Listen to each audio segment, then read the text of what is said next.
there is a there are two other elements I would say. Very underplayed element is patience and listening. Right. Can you elaborate on patience and listening, because these are good skills, but generally people don't sort of get the nuances of it. Yeah. So patience, because to convert a sale, it sometimes may take months together, right? So if you don't have patience and if you quit too soon, right, then you never see the success.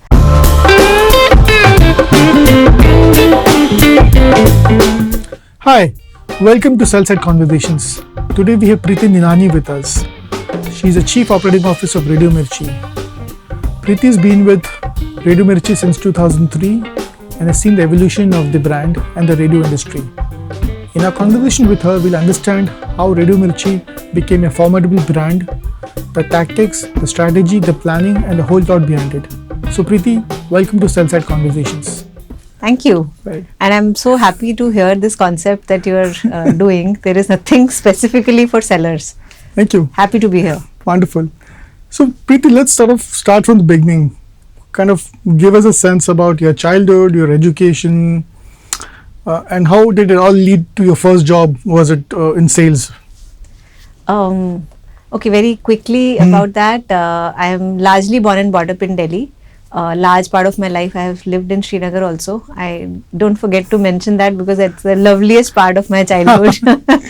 Education wise, Srinagar was not a good place in a way. So my dad decided that while he continued his job in Srinagar, we all were transported back to Delhi with my mom and my both my brothers. So we studied in Delhi largely. I started my first job also in Delhi in a company called Vista, in a brand called Vista Levelor. I don't know if you've heard of the brand. No. They were at one point in time very popular, had window covering products. Okay. Vista Levelor, those awnings and Venetian blinds and stuff like that. So Vista Levelor is a French brand otherwise. So this company was the Indian partner for them. So I started my job there into marketing, and my job was, I didn't start like most MBAs don't start thinking that they want to get in sales. I also started thinking that I want to be a CMO someday and stuff like that. But when I got in there and I saw some of my colleagues in sales, they were doing so well. And then there was a project that came about. Well, you mean, were they doing financially well, or they were having a lot of fun doing? They were having a lot of fun. Okay. Going out, traveling and all of that stuff. And I'm like still sitting in the office and working on presentations and strategy and stuff like that. So there was one project that my boss, Jasjeet Singh Bawa, he launched saying that we want to open our own galleries instead of, so we had a distribution network. So he said we want to open Vista galleries, and he was briefing a senior colleague stating that I want you to work on this project and I want you to, in Delhi open in every zone 3 or in every zone 1 each and some 3 or 4 in Delhi. So start off. So I helped him build the strategy and stuff like that, but actual going in market I wasn't doing. Then I quietly went to Jasjeet and I said, listen, can I do this? So he said, yeah, if you have time at hand, why not? And that was my first exposure into a kind of a sales job, other than my summer training that also I'll talk about. So I went about in the market and you won't believe I opened 4 galleries. And oh, wonderful. Nice. So born sales leader.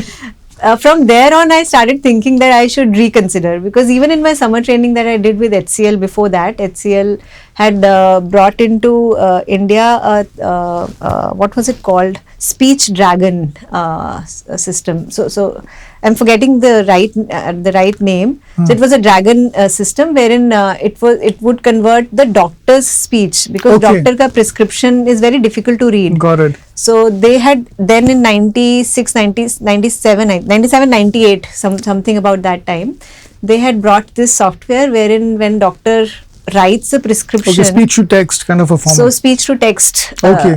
kind of a format that they had launched in those days. Wow. So I briefly worked upon that as well during my summer internship. So I realized that, you know, I am not set for only writing strategies. I am set for, you know, going out and executing as well. Oh, wonderful. So that's where I started.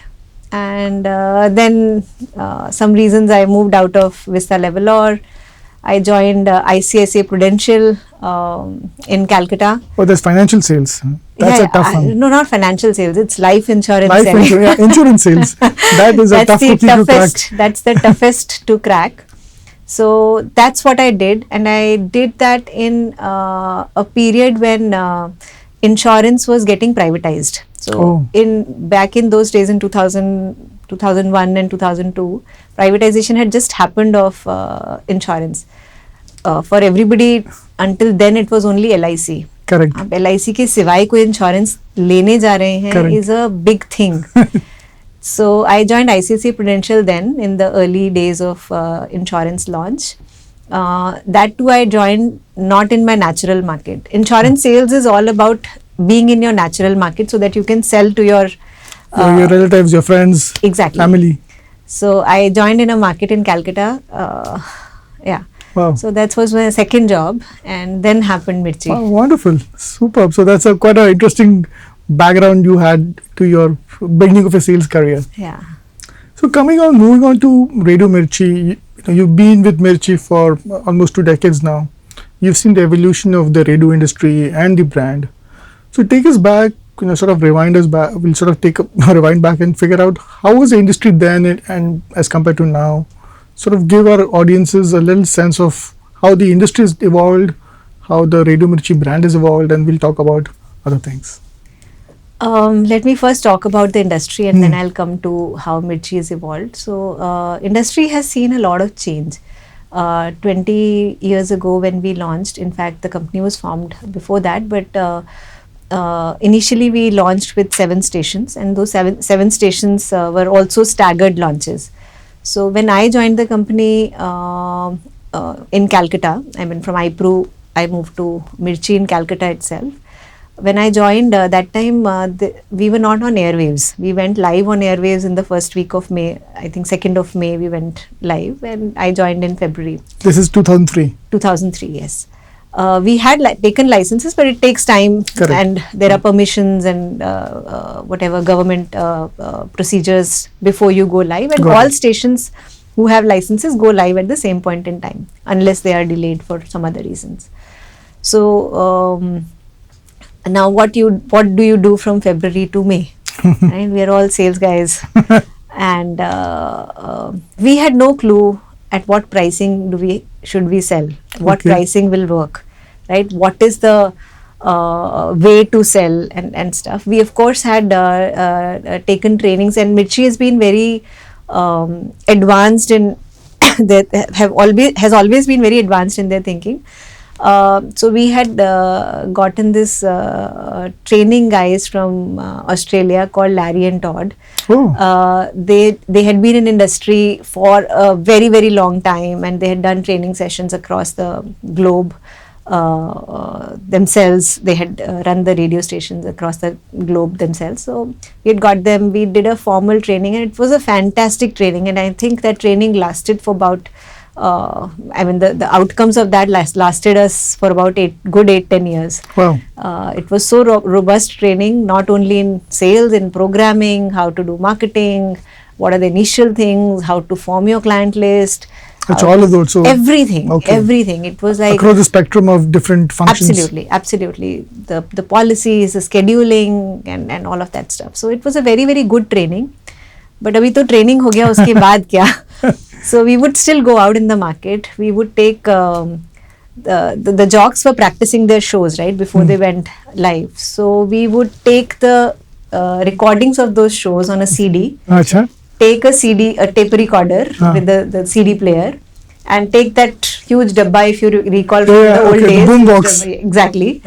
And we would go to clients and say that, listen, the airwaves are about to change. Okay. So, and obviously normal consumers and clients and brands are not still aware of what's happening. After you're launched, then they know. So we would play those recordings and say that, listen, this is how AIR or Akashvani would sound, and this is how we sound. Okay. And this is how your ad in between will come. Because until private FM came about, the concept of advertising was very, very limited to largely government announcements and stuff, right? And I remember there used to be some very few clients like Ruafza and Dabur and some of those guys who used to advertise on Akashvani in earlier days. But with the advent of private FM, a huge spectrum of advertisers came on board. So who are the early people who came onto the bandwagon of radio? From the corporate side, we had all the big ones, starting from HUL, Vodafone in those days. So all the big brands, they came on board. Nokia was there. Was it only the international clients because they had a reference of other global markets? No, they were. Or in even fact, Indian my clients? first client in Calcutta was a retail outlet called Cam's Corner.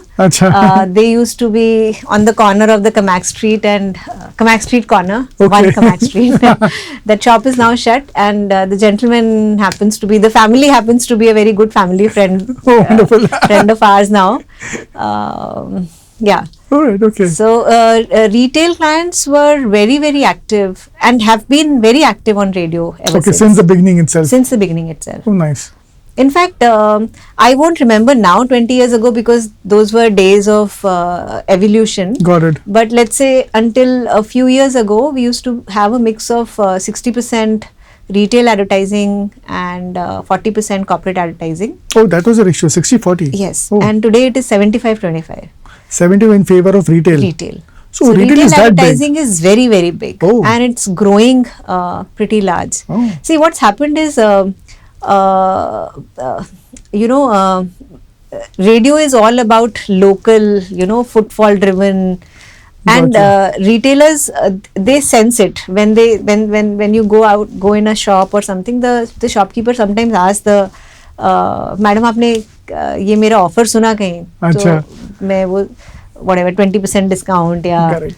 So it's more sort of a call to action. Call to action. Understood. And for them, digital advent has still not taken over in a big way.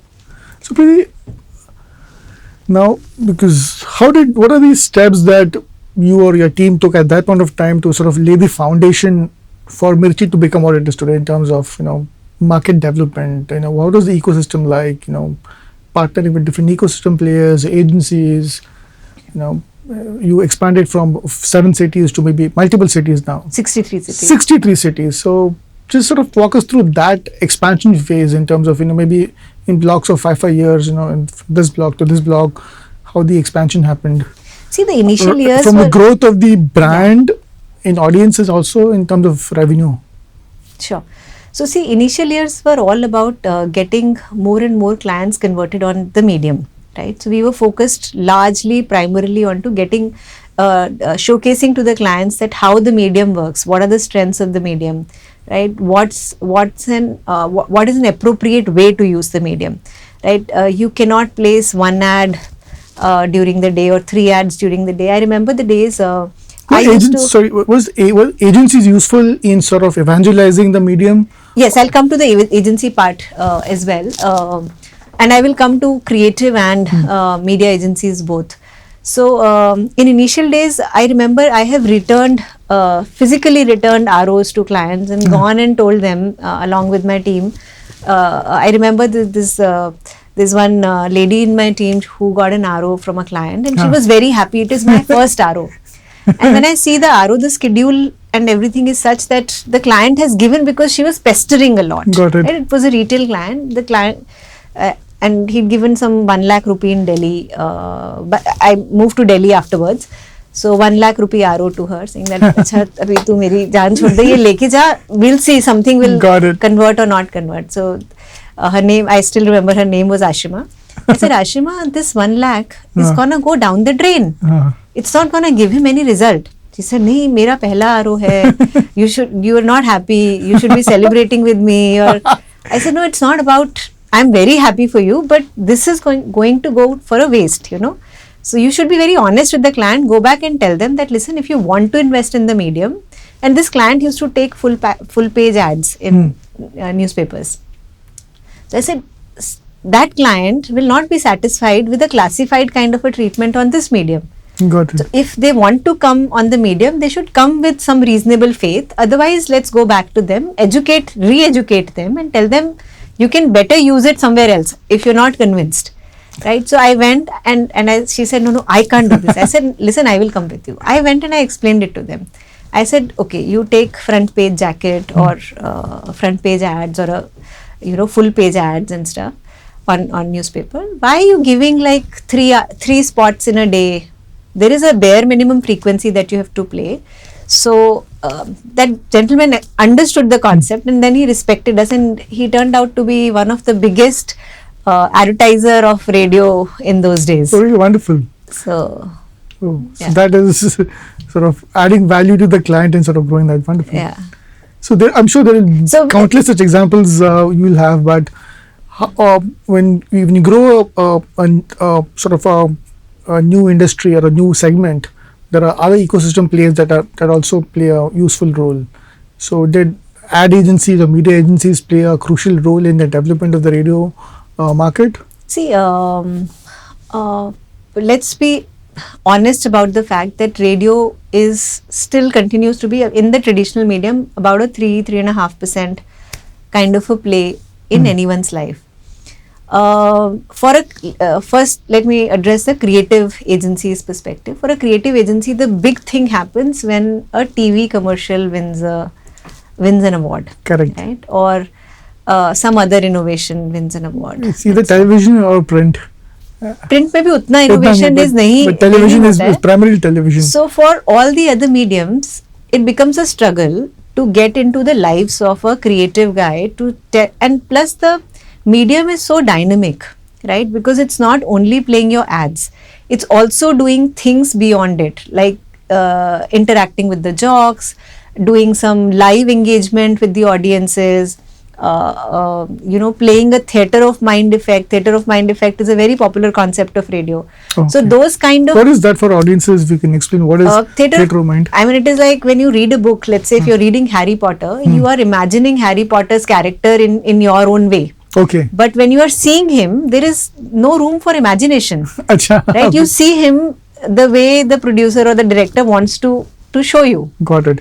Right? So that's theatre of mind. Now, you listen to Jeetu Raj or you listen to Prerna or whichever jock you're in whichever city you're listening to a jock, you have an image of them. Correct. Right? Now, social media has, kind of broken that. If you follow them on social media, you know exactly how Prerna looks. But if you're not following her and if you're only tuned into her, then you have an imagery of her. Correct. Right? Absolutely. So theatre of mind works very well for brands also. Got it. So a lot of brands use it in their advantage, the concept. So yeah, so coming back to creative agencies, so for them, understanding all of that concept is a little alien.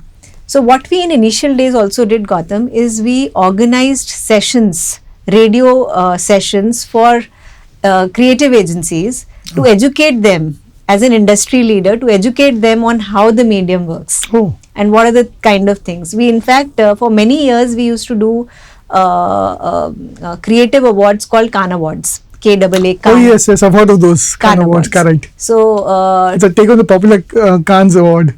I mean, it's not a take on that. Kaan originated from Kaan audio.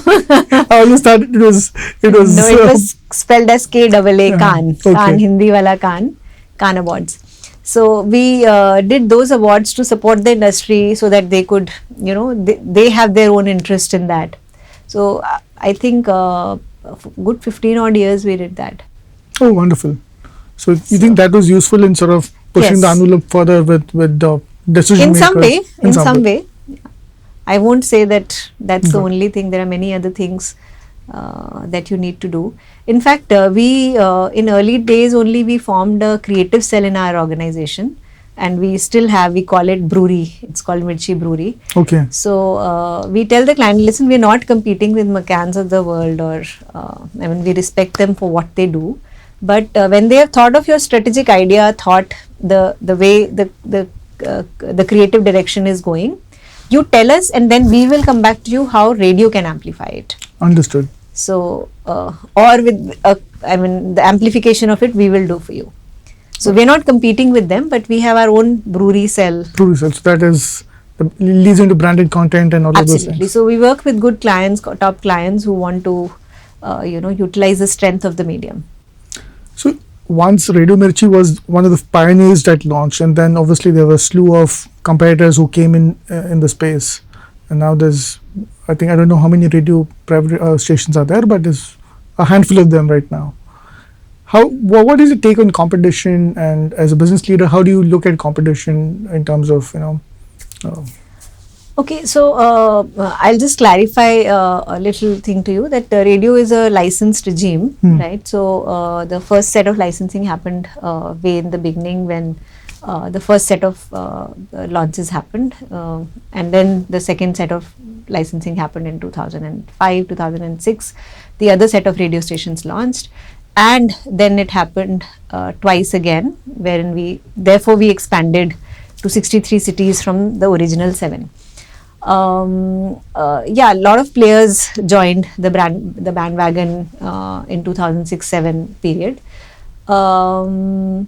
The space, see, in any industry, competition is required, because otherwise, no growth happens. Correct. So competition is required, but I would say that I don't know, Gautam, if you're aware, we've dropped radio from our name, Mirchi.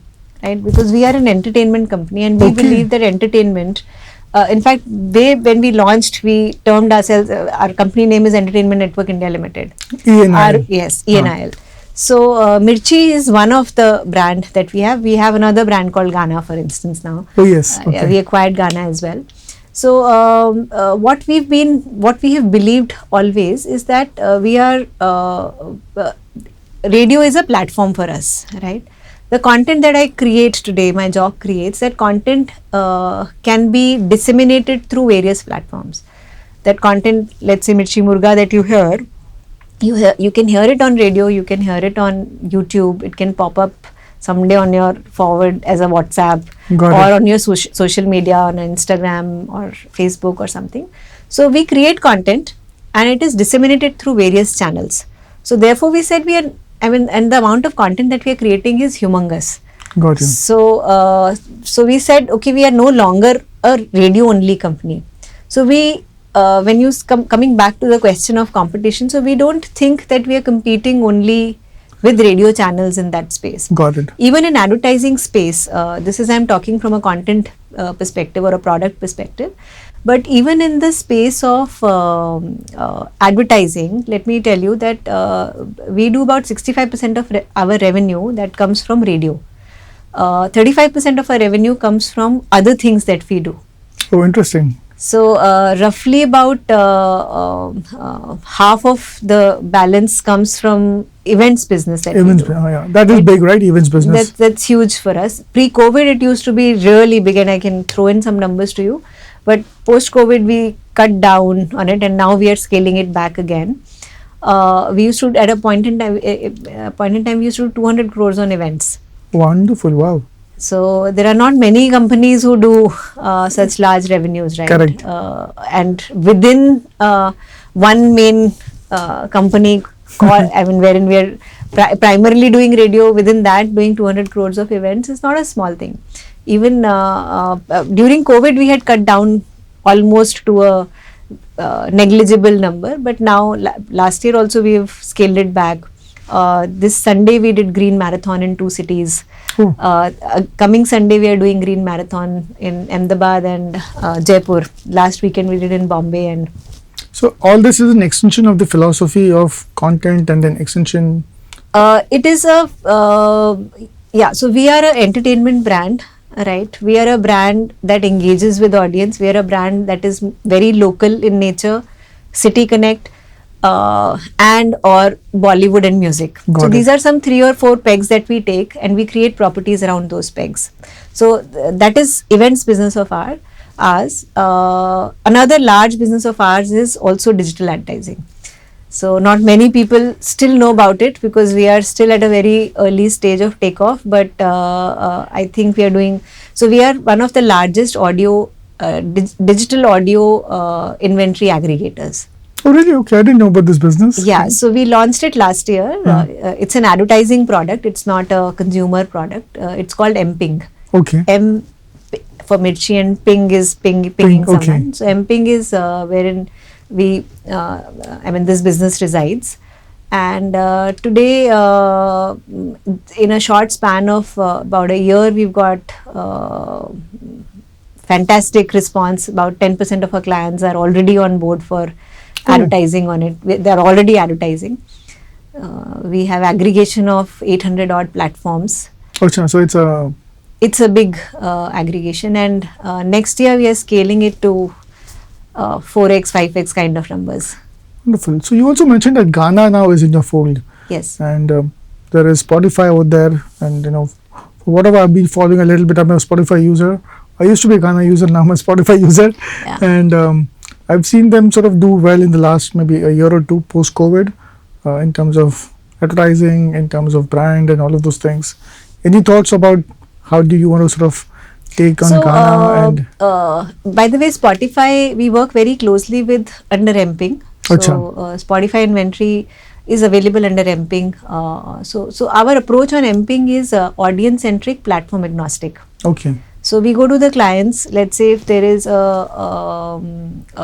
let's say an apparel shop in Chennai, and they want to target X kind of audience, let's say male, female, 25 to 35 age group, based in Chennai, Coimbatore, and Madurai. Let's say if they have their stores there.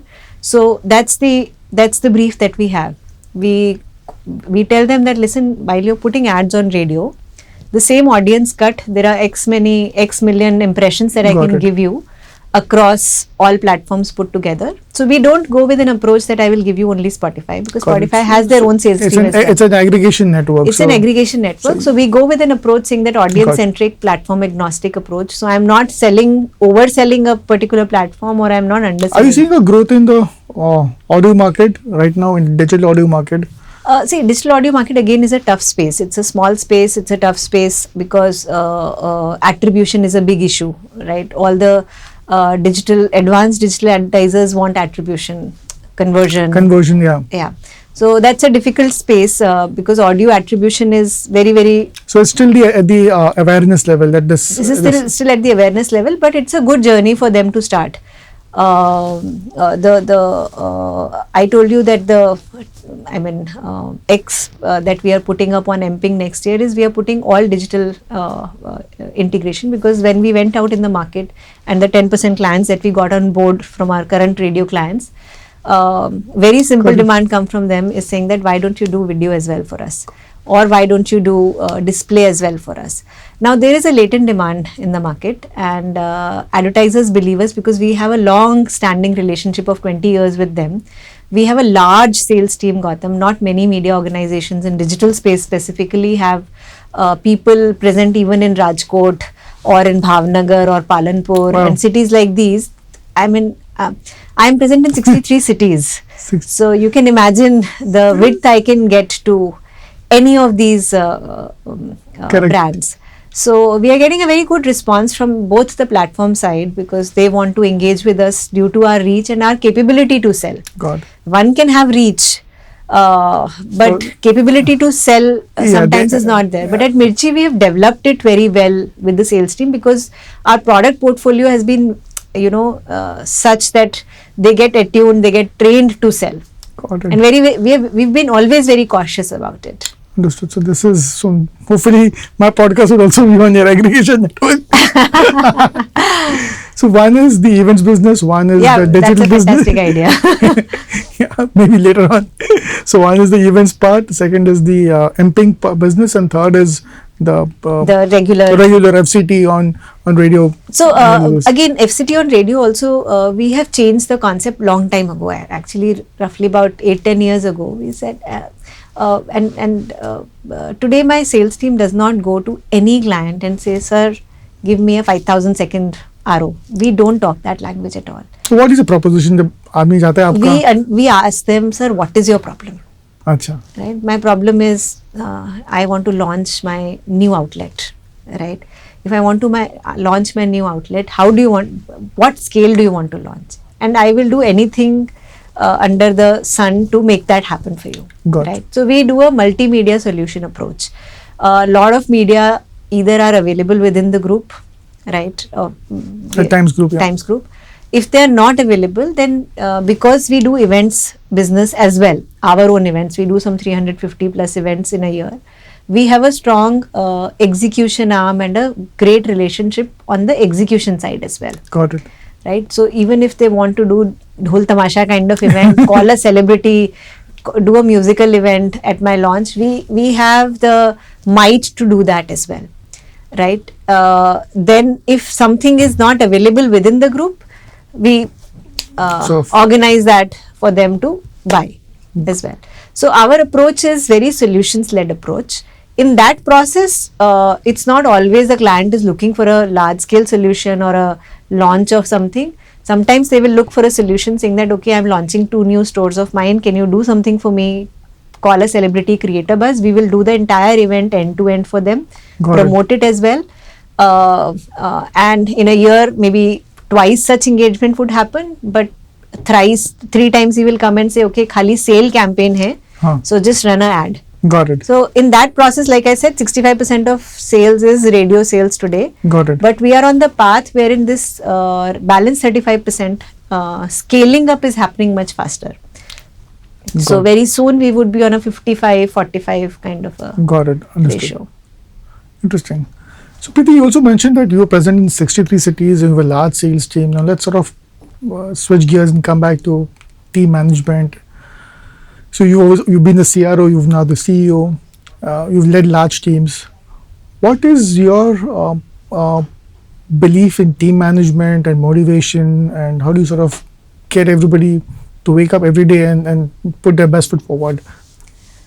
I wish I could answer that. I know it's a difficult part. So easily and but you've been doing successes for 20 years. What is your mantra? You know, what are 2 or 3 things that you tell somebody who's sort of joining? Listen, these are 3 or 4 tenets that kind of work. Time-tested tenets. There are a couple of things that I would mention, Gautam. One is that I don't think anybody comes and joins you for not doing good or for not succeeding. So my first and foremost belief is that that person has joined you because he wants to excel in his career, right? So that is my first and foremost belief, right? Now we can only aid him from here, right? We can't say that the person is good or bad, right? He's a performer or a non-performer. It is what we make out of him.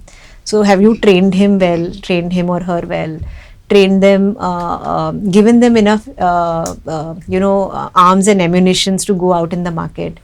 Because you're selling a tough product. It's not an easy sell. It's not that client is walking in and saying, "Acha, kar lo kaam." It is that you have to knock on 10 doors and maybe only 3 convert or 2 convert. And then even after they convert, they think that, they have done a huge favor to you and you belong to them, kind of a scenario. So it's not an easy environment anyways. So you have to give him enough arms and ammunitions to perform, right? And if the person is not performing, so training would be at a very junior level, or somebody who's sort of just fresher is when a training is required. You also recommend training for somebody with, say, 4 or 5 years experience? I think training is required for everybody every day. Okay. I may be exaggerating a bit, Gautam, but I think I need to train myself even today on multiple aspects. But that is a part of self-actualization that you realize. But it's a changing world, Gautam. I mean, today, a year ago or 2 years ago, did you know AI will take the way it has taken up? Correct. Right? We didn't know that, right? The way technology is changing, the environment is changing. I think we all need to train ourselves, keep ourselves updated to new things that are happening. So, like I said, MPing is a new baby in our company. So, for a new product, there is always a refresher which needs to, reoccurring at a frequent intervals. We are adding new products every day. So, there is a basic training. And then there is a product training. So I think product training is a continuous exercise because you keep developing, keep adding on, keep editing, removing things which are not working and stuff.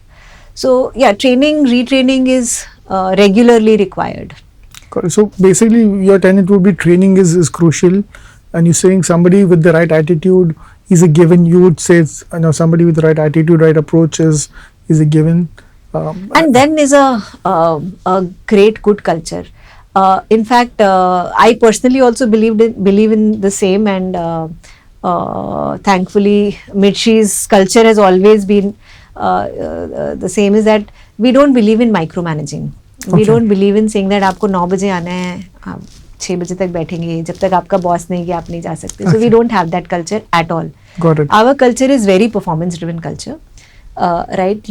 You can sit at home and work. Of course, we don't have work from home kind of policy. But what I'm saying is, till today, if you walked into this office, there's no swipe card system. Got it. You've been associated with Bennett. You know there is a swipe card system. Absolutely, yes. In all Bennett offices. We have stayed away from it. Primarily because it comes from the culture that we belong. I don't think that the person needs to spend 8 hours or 10 hours slogging in office and then only can he or she generate results. Right, so we believe in person. There is the trust level that we put in the person, that comes first. Micromanagement is what we don't believe in. Got it. So as an organization, as an individual, you believe that giving empowerment is crucial. Absolutely.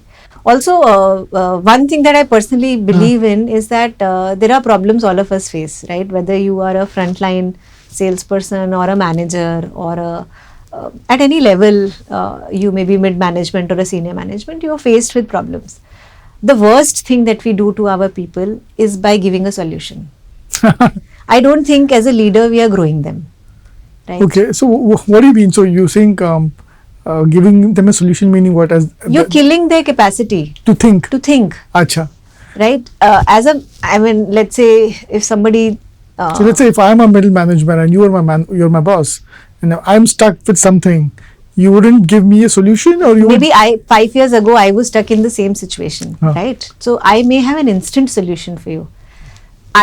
In the short term, I am doing good service to you by giving you a solution. But if I'm giving you a ready-made solution, it is like spoon feeding. Acha, that way. Right? I'm not letting you grow. Okay, so you're not letting my mental faculties and my imagination grow. And then I'm also building the organization growing the organization in a way that I have worked in, right? I'm not fostering new ideas to the same. It could also work counterproductive also, because the guy will say, listen, my boss is not helping me out. Okay, so I'm not saying I'm leaving your hand. Acha. Right? I'm not leaving your hand. All I'm saying is, okay, before I give you a solution, why don't you think of probable solutions and come to me, right? You think. So my job should be to give you pros and cons of each solution that you have brought about. Got it. So it's about how you mold, how you direct. It's not exactly about how. Otherwise, I would keep doing your job, and you would not grow. Absolutely. Got it. So, Preeti, who you think makes a good salesperson? You've sort of managed large teams. You've seen different shades and styles of people. What do you think are a couple of characteristics that a good salesperson has? See, one is a skill set, right? Now there are a lot of things people can. So I get sometimes I read some of the job postings that people write, saying that the person should have relationships in the market. अरे वो relationship तो किसी तरह से build करके आया ना. Why are you buying out someone else's relationships and all? That's the most common job requirement. Exactly. So in fact, we don't put things like that. So for us, it is the intrinsic hunger in the person to succeed, right? what I look personally when I am looking to hire somebody directly in my team, I look for the person who can add value back to me. Right? I am never scared, and in fact, I'm not saying only about me. I mean, that's a culture that we have built about. Is that what is the we are never scared of hiring somebody who probably someday can take over my job. Got it. Right? So we hire people who are smarter than me. Right, or smarter than us, because that's how the organization will So this grow. is the famous Steve Jobs saying also, hire smart people, don't sort of hire people and I'm sorry, I'm not doing the the YouTube video, viral video that happened. So it's not a stolen dialogue, but I get it, I'm saying that it's a, I mean, it's a that's the way you grow. Otherwise, how else will you bring smartness in the organization? If you are hiring your replicas or people who are not smarter than you, then got it. Then you're not growing. So Preeti, in your experience, who makes a good salesperson? What are the characteristics of a good salesperson? See, one, there has to be a hunger to succeed, right? Because if you don't have hunger, 5 doors closing on your face before one says yes, and sometimes 10 closing on your face before one says yes. If you don't have perseverance. Absolutely. Unless there is intrinsic motivation, no one else in the world can motivate you.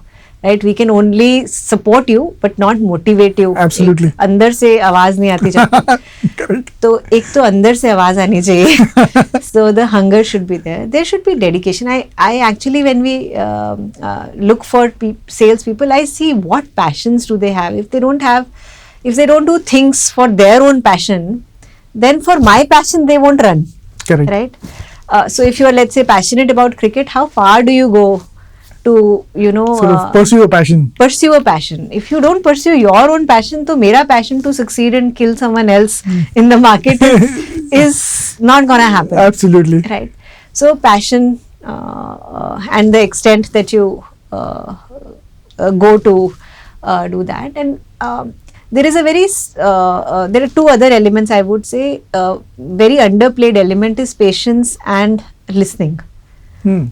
Right. Can you elaborate on patience and listening, because these are good skills, but generally people don't sort of get the nuances of it. Yeah. So patience, because to convert a sale, it sometimes may take months together, right? So if you don't have patience and if you quit too soon, right, then you never see the success. So sometimes it's just not the right timing. Correct. Right, off the pitch, or so patience comes at play a lot in sales. And the last that I said is listening.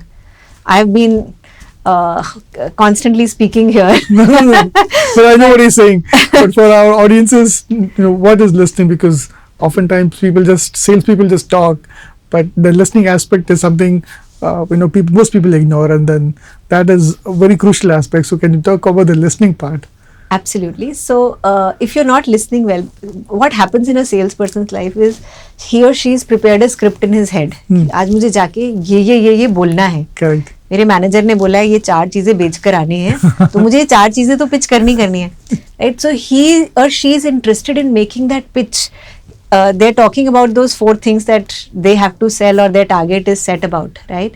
But they are not listening. There is a 5th thing that the client may be telling. Correct. If they're not listening what the client issue is or the problem is, then they are missing the bus. So listening is very important. So every organization follows some sort of a sales process, whether it is IDA or SPANCO. We follow SPANCO. Right? So there is a aspect of prospecting wherein you ask questions before you make a pitch. Right? So I do a session. I mean, at least until couple of years ago, I used to personally do these sessions. Now there are other trainers in the company who do it on skill of asking questions. Okay. Right? If your question is too long, your client has lost interest. So how to phrase questions wherein you speak less and the client speaks more. So things like when you give a close-ended question, right, the client will say yes. Correct. So if I ask you, sir, do you consider radio? Or would you consider radio? He will say yes or a no. Right? But when you say that what are the aspects you keep in mind while considering a medium? Then the person is speaking. Absolutely. So we do a training session on asking questions wherein the client speaks and you understand the inside of what they are thinking, the strategy with what they think. So I think that's a very, very important skill in a salesperson that they must have in a selling environment like we are in, wherein understanding client needs are far more important than just selling a product. We are not selling a regular product. It's a service. It's a long-term relationship. Got it. So just sort of summarizing it, so it's the innate hunger in the person, the perseverance part or the drive. Third is the ability to sort of have patience, and fourth is, you would say, listening and sort of understanding the client's requirement or what the opposite party has to say. So those are 4 crucial skills that make up a good salesperson. I would say that, yes. The list can be longer, obviously, but these are the basic things. Absolutely. So Preeti, you also mentioned about SPANCO. So because you manage a large team and Radio Mirchi is a listed company, so there is pressure to sort of declare results on time. Can you just walk us through the process of how is the sales funnel or sales management or the revenue management done? Because you have diverse teams. As a business leader, how do you have a sense of if I would go to commit monthly revenues, this is on the dot? Because sometimes ROs can come, fluctuate. How is it management done at this level? So for the radio part of my business, it's pretty set now. So we understand over 20 years now that if my funnel is this large, how much revenue does it convert? So we don't go very wrong in our estimates over there. So it's plus or minus 4-5% here or there. Okay, so the tolerance is tight over there. Yeah, it's very, very tight in the radio business of ours. And this is the FCT business. Yes. So we know if the funnel is so much, the conversion happens to a negotiation level so much, to a closure level so much, and what we call in our term is a burn level, as in consumption level is so much. So that system is pretty set with a plus 4-5% here and there, thereabout. And we now have seen so many seasons. Also, we know season mein kitna hota hai, non-season kitna hota hai, and stuff like that. So nothing much goes wrong over there. In IP business, also, IPs are events business. Impact the branded content solutions piece. Impact properties business. So there are 2 broad parts of it. One is a large events that we do to the scale of Mirchi Music Awards or What Women Want with Kareena Kapoor Khan shows and stuff like that. And there is another small ticket events that we do, movie nights for clients and all. So in the smaller business of ours over there is also pretty much stability. Let's say if we have planned for 10 events of Mirchi movie nights, we would end up doing 7-8. So we know the success rate over there. The problem happens in the larger events business because until pre-COVID it was still pretty set. Post-COVID the phenomenon has changed quite a lot. Got it. Right, so there is a little bit of what you say, variation over there. Variation that happens, but I think it is just a matter of time before because we've restarted that business. So like last year was a little tough. This year now we know what all events are happening. So 40-50% of that revenue is already closed, and balance 40% is full year that we have to work upon. So yeah, so that's there. Digital, as I said, this year we are gearing up for a large thing, and I'm keeping my fingers crossed that our learnings of past years will come handy. A lot of salespeople are reluctant to update their sales funnel or whatever reporting on a regular basis. How do you sort of manage that? Is there a discipline or a must to do? So what is your take on that, and how do you I understand what you're saying completely, and there is, despite whatever process you put, discipline you put, despite that sales people are like macho people. मैं करके आया ना, मैंने तो number कर दिया, अभी DCR क्यों भरने का है, like that. So daily sales, daily call report. Yeah. That happens. That back and forth happens. So we utilized the period of COVID very, very well, and we implemented Salesforce. Acha. So Salesforce में we've not only used Salesforce for daily call reports, But what we have done is that essentially the login happens via Salesforce. Got it. So if you've converted a business, you have to start from the sales call till logging in the business. So backtrack and then say how. Yeah, so you cannot straight away log in the business without doing the DCR. Okay, DCR, got it. So it's in interest of the salesperson to fill the DCR so that at the time of login he doesn't have to do the backtrack process. And when you've implemented sales, so you've seen any increase in productivity or some efficiency improvements? Yeah, absolutely. I won't say efficiency would have still been there, but unmonitored. You know, you don't know where is a flab sitting and stuff. So, last 2 years we have built in lot of efficiency in the system. Got it. We started implementing Salesforce. I remember before the lockdown happened, I had a meeting with Salesforce guys. They had come to office physically and displayed the product and all, and immediately happened COVID. So they thought we will not implement now. So I said, listen, we will invest right now because it's a good time to Got it. do it. Interesting.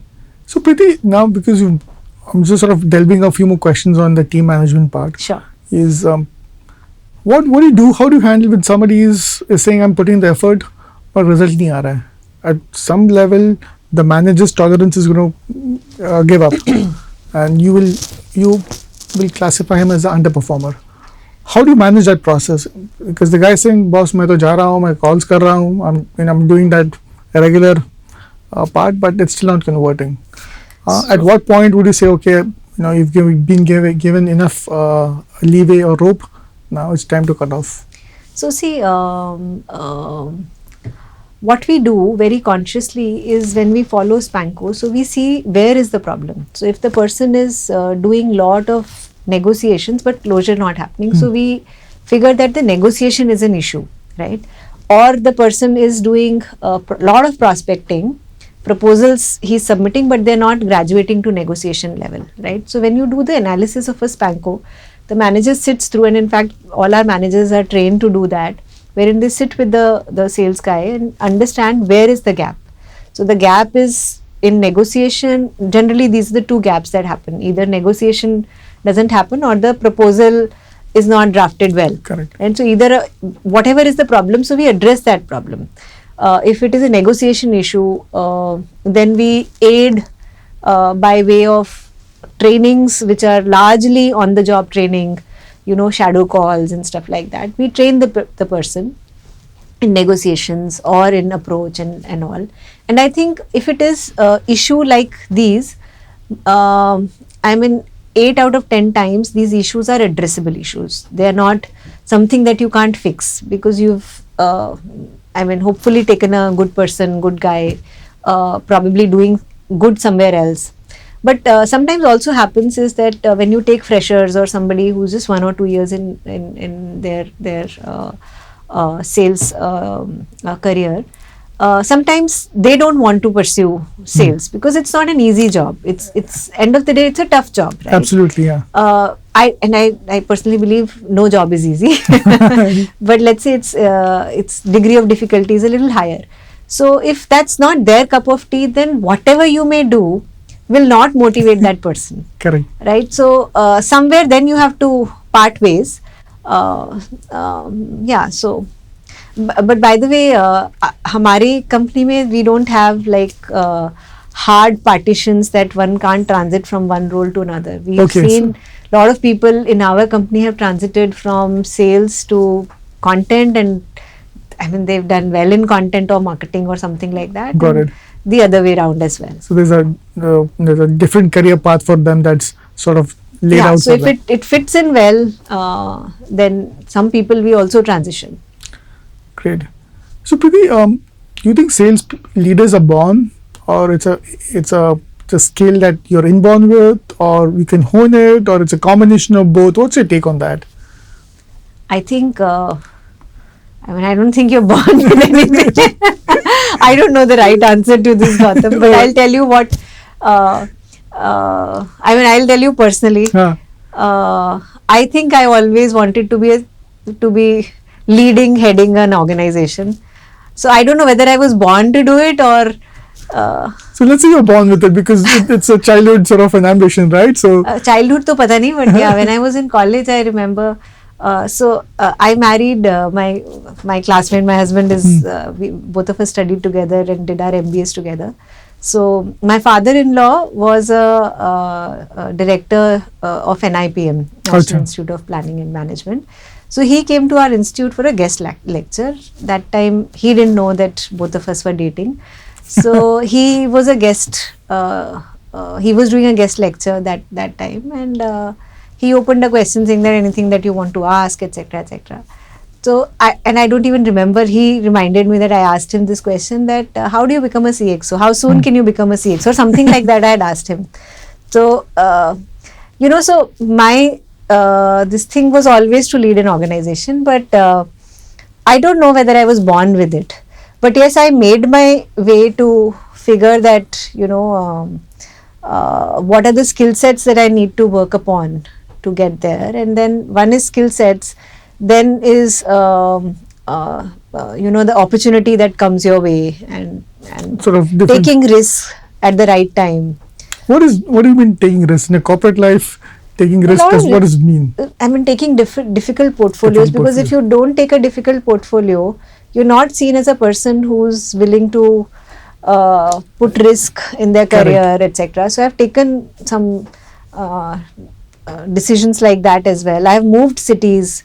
I mean, it is very difficult to see women with families moving cities.